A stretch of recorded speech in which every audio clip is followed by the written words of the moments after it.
Monsieur le président, madame la ministre, monsieur le ministre, je suis heureux de vous voir ici, vous n'étiez pas en commission. Rassurez-vous, vous n'avez rien perdu. Mesdames et messieurs les rapporteurs, le 4 février dernier, la Banque des territoires qualifiait votre proposition de loi de poids plume.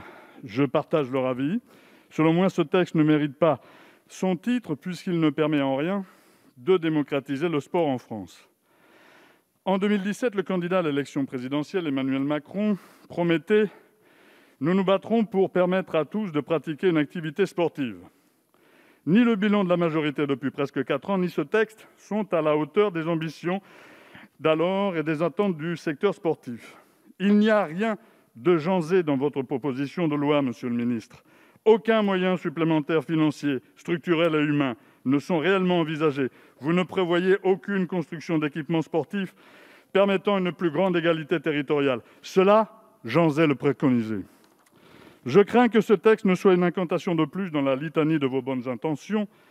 Votre proposition de loi se trouve être en complet décalage par rapport à la situation de crise sanitaire que nous traversons. Les clubs amateurs sont en grande difficulté financière.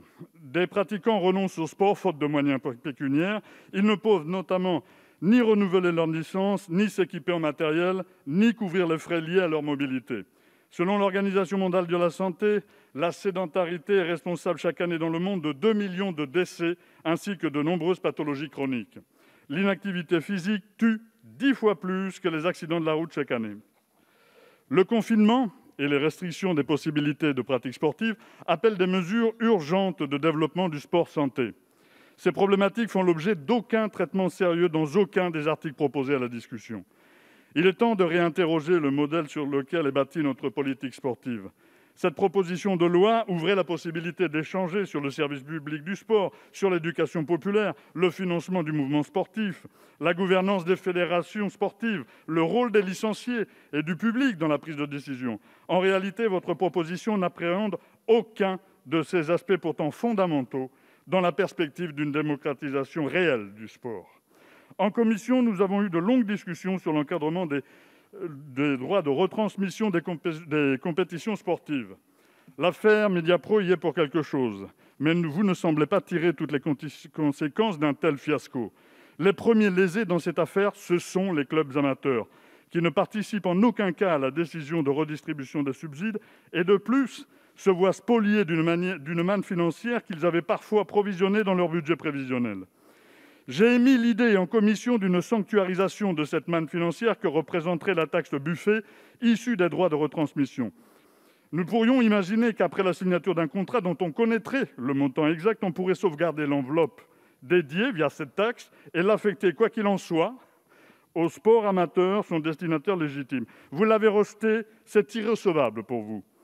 Lors de la commission, le groupe de la France insoumise a déposé un certain nombre d'amendements proposant de s'investir pleinement au service de l'intérêt général pour un sport émancipateur. Près de la moitié d'entre eux étaient balayés d'un revers de main, jugés irrecevables, empêchant ainsi de confronter votre vision mercantile à notre vision constructive et ambitieuse pour le sport. Je regrette que nos débats en commission aient été aussi stériles et creux, faute de contenu politique dans votre proposition de loi. Une fois encore, pour les débats en séance publique, plus de la moitié de nos amendements, cette fois-ci, ne seront pas discutés. Voilà ce qui, pour vous, ne participe pas à la démocratisation du sport et qu'il convient d'écarter de nos débats. Le sport à l'école, monsieur le ministre, vous en avez parlé. Vous vantez la collusion du sport et de l'éducation nationale. Nous avions un amendement qui proposait la mise en place d'associations sportives, notamment à l'école. Il a été jugé irrecevable. La promotion du sport féminin, c'est irrecevable. L'apprentissage de la natation, idem. L'accessibilité aux équipements sportifs des personnes en situation de handicap, irrecevable. La reconnaissance de la spécificité des sourds et malentendants dans les compétitions sportives et olympiques, irrecevable. L'inclusion de la parité dans les retransmissions sportives, irrecevable. Le déploiement des conseillers techniques et sportifs sur tout le territoire, irrecevable. Et pour finir, même la promotion des valeurs morales et éthiques véhiculées par le sport ne mérite pas votre attention, selon vous. Pour la deuxième fois en 10 jours, vous avez tout censuré. On ne pourra même pas en débattre au sein de notre hémicycle. Alors je vous le répète, votre texte est tout petit et votre censure bien trop grande.